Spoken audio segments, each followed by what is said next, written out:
Alors, il me semble tout simplement que ça a été une communication. Les premiers qui ont déposé, alors à plus grand des hasards, je vais peut-être trouver en commission, le premier sénateur qui a déposé cette taxation sur l'huile de palme, pour concrétiser un produit avec l'huile de palme, a sorti, d'ailleurs il y en a plein dans le Nutella. La presse a repris immédiatement, tiens, ils inventent une nouvelle taxation, qu'ils ont appelée la taxe Nutella. Et depuis, c'est resté taxe Nutella. Alors, je sais bien que Nutella et Ferrero ne sont pas d'accord avec moi, mais je dis que c'était la chance qu'on appelle ça non pas taxation huile de palme, mais taxation Nutella, parce que les gens savent bien que leurs enfants ou eux-mêmes ne mangent pas des pots complets de Nutella. Et il y a un capital de sympathie pour Nutella qui a fait que ça a modéré les effets sur la taxation de l'huile de palme qui sinon n'auraient pas été modérés. Mais pour moi, l'origine, elle est l'année dernière, à peu près à la même période au Sénat, par l'inventeur de cette taxe. Peut-être acide palmitique, palme, pourquoi alors on n'a pas fait de lien entre acide arachidique et huile d'arachide, enfin je sais pas. C'est l'acide arachidonique est dans la viande, l'acide arachidique est dans les huiles d'arachide. Bon, c'est un raccourci. Effectivement, je crois que vous avez un peu raison dans le sens où les gens aiment avoir des idées simples. Et les choses qui sont simples paraissent vraies.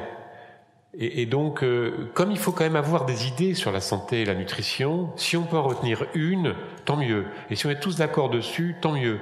Et puis après, on sort plus de ça.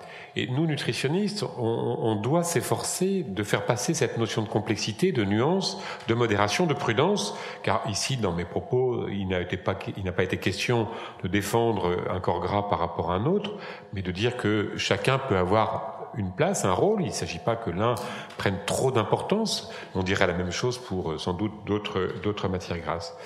Après, au-delà du fait qu'il faut avoir des idées simples et comme ça on est sûr d'avoir une idée sur quelque chose, parce que tout le monde va avoir une opinion sur quelque chose et c'est normal, tout le monde mange, on est tous des mangeurs. Moi, si on me pose des questions sur l'électronique, j'ai aucune idée, parce que je ne suis pas électronicien. Mais sur mon alimentation, j'ai forcément une idée puisque je suis un mangeur. Donc ça rassure les gens. Après, il y a peut-être sans doute aussi, bon, sans qu'on rentre trop dans cette idée-là, mais Nutella, c'est une société qui peut être considérée comme ayant des intérêts, je ne sais pas quoi, donc un peu théorie du complot, un peu l'agro-industrie qui est forcément, voilà, bon, il y a peut-être un petit peu de ça. C'est facile aussi d'avoir un bouc émissaire, peut-être. Sur ce sujet, je voudrais pointer quand même dans cette question que vous avez posée, qui est très opportune, à propos du Nutella, une forme d'irrationalité. Si on regarde le Nutella, comme cette bouteille, on va s'intéresser à quelque chose qui représente quelque chose qui est au fond, là, qui est tout petit, qui est l'huile de palme.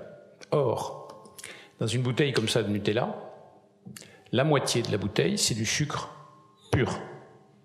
51% de saccharose. Index glycémique très élevé. Donc, très franchement, je crois qu'il y a un niveau d'irrationalité qu'il faut pointer, vous l'avez fait. Il faut qu'on s'habitue à essayer de ne pas considérer que ce qui est dangereux, c'est la toute petite partie d'huile de palme, alors que chaque fois qu'on ingère du Nutella, on ingère au moins 51% de sucre rapide. Je n'ai pas dit qu'il ne fallait pas manger de Nutella, mais je dis qu'il faut quand même être conscient de ça. Ce n'est pas forcément idéal du point de vue de ce que j'ai décrit, en particulier de la sécrétion d'insuline. Donc, forme d'irrationalité. Et puis, deuxièmement, effectivement, il y a une forme de facilité pour les boucs émissaires. C'est assez facile. En nutrition, on en a connu beaucoup. Les graisses, les pesticides, les ceci. Enfin, on cherche des boucs émissaires. La réalité est la grande complexité de ces sujets. Je veux pas noyer le poisson. C'est pas du relativisme que je fais là. Je dis que c'est réellement très complexe et que le boulot de la communauté scientifique, c'est de dégager dans cette complexité ce qui peut être raisonnable, rationnel, et non pas ce qui est un bouc émissaire passager qu'on peut livrer à la presse.